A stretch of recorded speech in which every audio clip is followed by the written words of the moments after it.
2, 3, Jumpstart USA. Red, white, and blue. Hello, everybody. I am so happy that I know how to shoot free throws. I don't know what to do. I have 1 year of eligibility left. So could somebody please call me so I can rent out my free throws for just one more season? Okay? I'm not going to pick out anybody. That was a fantastic game yesterday. It was well played. I appreciate the character and the professionalism we showed. And stand by. Don't give up on us. We still have a chance to make it to the Final Four. Whether your color is red, white, or blue, we can still go there. Ms. Jones, how's Jones Media doing today? Jones Media is doing great, Commander. Especially now that you're here and I'm seeing your lovely, wonderful, handsome face. We are blessed. You know, I am an aquatics person, so anytime it's raining or snowing, I just can't keep from laughing, and people look at me and make faces and things, but let it all be done the way we can be.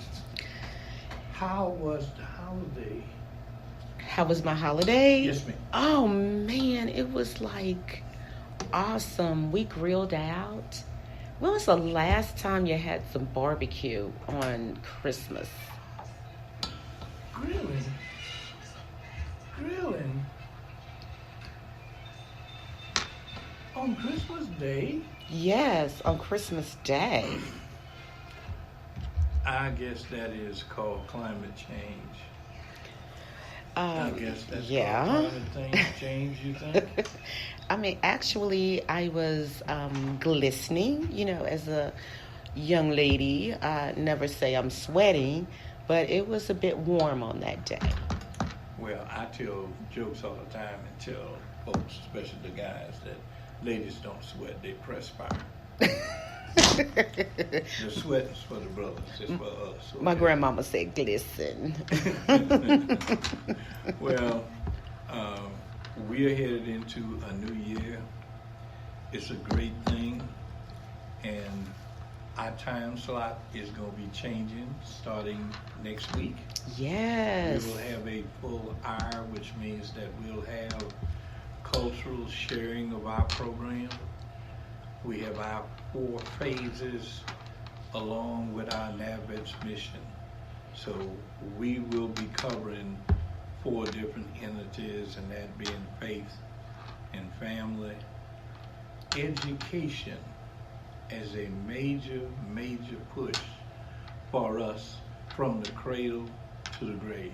Can I say the next one? Sure. I think I remember. Education. Service. Service. Oh, man. All levels. Service at church, service in the community, service to mankind. Service, to me, is therapeutic. You know, once it was decided that I had these number of challenges to work with, and I found out that being a gift of service from my mother, that I could use service, that being given and sharing with others, as a major piece of therapy for me, and still being in counseling and needing the support and assistance. It feels good to be able to reach out and help somebody. It helps, especially if you can reach out and be of assistance to a willing soul. Reverend Summers told me one time, he said, before you throw out a life raft to somebody, make sure you check and see if they want to be saved. And that is important, because if you try to save somebody and there's resistance, then you create animosity and it make you go over to the negative side. What we want to do is live life with little or no stress. Oh, hallelujah. As close to no stress as possible. And if you don't really believe and understand stress, look in the mirror. If you and the person in the mirror is not getting along real good, more than likely you won't get along real well with anybody else. And that is a true thing. What time do you get up in the morning? How much sleep do you get? Okay. I thought you were asking me that because... No, I wouldn't ask you a question like that, because you have your tentacles spread out in too many places, and that's kind of personal. Like, I'm a vampire. I never go to sleep. Oh, is that what it is? Well, I get very little sleep too, but it's because for medical reasons I don't sleep very long, and just want to make sure that we can welcome everyone to the program starting next week. We will be on from 2 to 3, and we are now putting and asking the churches to identify liaison people at the churches to connect to our Veterans, Surviving Spouses, and Dependents program. We will have seminars to train personal care assistants to assist our veterans and families on everything. So when we have a power of attorney, that's a power of attorney that assists the whole family. Because to us, a veteran never dies. Mm-hmm. They never die. Okay. We said we would never leave them behind, and in order to not get caught lying, then we need to follow them right on to their final resting place and look back and put tentacles out and say, okay, who's connected to that DNA and who needs our assistance? Now remember, I said who needs our assistance. We're not talking about meddling, we're not talking about forcing anybody. But because we do resolutions for all veterans when they pass, mm-hmm. we can connect through the funeral homes and things and remain connected. On tomorrow from 10 to 12, we're having a clinic at Hotel Louisville. And we will be going through and teaching the legacy manual for families. And that is designed to be like a keepsake book for the family, to let them know what they're entitled to, when and how to reach us, how to make national contacts with the Veterans Administration. How, for example, a lot of churches are not familiar with the faith-based initiative coming out of Washington that the Veterans Administration has to help churches and groups of faith organizations and our individuals that want to build faith-based organizations tied in with the federal government. I don't know what the I've heard of it, but I don't know all of the particulars of the you're sitting in an ideal place. Jones Media can learn this, can come and be a part and see how they want to be connected and how you can help to enrich people in the community. I love anything about community, and I most definitely love our veterans and our active duty because I come from a military family, coming from the Navy, the Army, coming from a Navy family, coming from my ex-husband. He was in the Army, and my daughter is active Air Force now. I think the only one I didn't hit on, I think I had some uncles and cousins in the Marines, so I think we hit about all of them. So that's very, very, very close to my heart. So whatever that Jones Media can do and collaborate with the National Association of Black Veterans, Commander Jones, we're going to be on that. Well, tomorrow from 10 to 12 we'll be at Hotel Louisville, and we will be planting the seed to start and grow with in the community.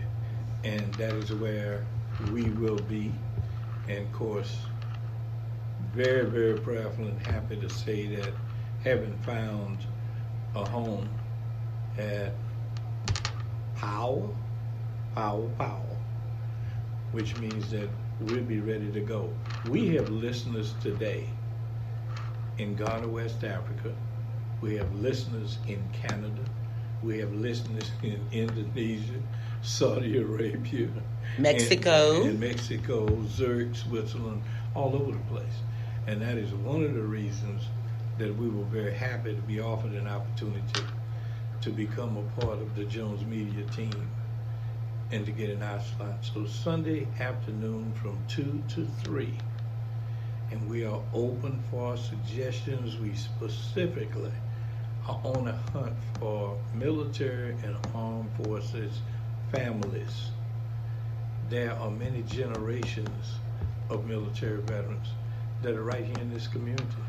But yes, we want to recognize those and make sure that the offsprings that are coming up, the widows and surviving spouses, we want to get, that is our target area. The veterans that are not registered with the VA, really would like to have you get registered, because you never know what part of your DNA will need to be able to utilize and take advantage of your service to the country. And just because you're not disabled and you don't have a disability rating does not mean that there are not benefits there that your offsprings can reach out and be a part of down the line. Can I tell you Sure. something, Commander? Because you just said something that touched my heart, deeply. My stepdad, he passed on in 2009, 2 months after my mom had passed away. And I remember as a little bitty girl, I thought he was like in the service or something, but he never ever talked about it. Even his best friends, nobody knew about his military prior history. His mom and dad, everybody was deceased. But I remember in the 80s, it was like wear a really long coat and, fold up the sleeves. And I had this blue coat that I wore back in the 80s, when I was 2 years old. But here goes the deal. He passed on, and his friends couldn't do anything. And they were like looking for next of kin to Michael L. Brown. Well, when the deputy coroner was talking to me, because I had to do everything, I said, he said, was he ever in the military? I said, I don't know, but I think so, but I'm not sure. And he said, well, I'm going to check on that anyway. He checked on it, and he had an honorable discharge. And I did everything with the people out there at Fort Knox. And it said he was a Vietnam veteran in the Air Force. So maybe that was some issues to why he never talked about his prior military. But just think of the community he would have had to help him. And if he really would have talked about it, then, it wouldn't have been a problem, and he got all of his full rights and everything. The military took care of him, took care of the body, took care of the burial, took care of everything. I think, there's two things here. Number one is you have to remember that we are now in a new age with the Veterans Administration. You have to separate post-war time for World War I and World War II. You have to separate the Vietnam crisis, because remember, Vietnam was never fully declared as a war. So really? Today there has been resistance and holding back of benefits. When Afghanistan and all of them started, that created a whole new disaster area. Those two were like a killing zone. Okay? Remember when the draft stopped? When they stopped having the draft and everything was voluntary, then all of a sudden you had a different level of veteran going into the military, and the military became more multicultural at the end.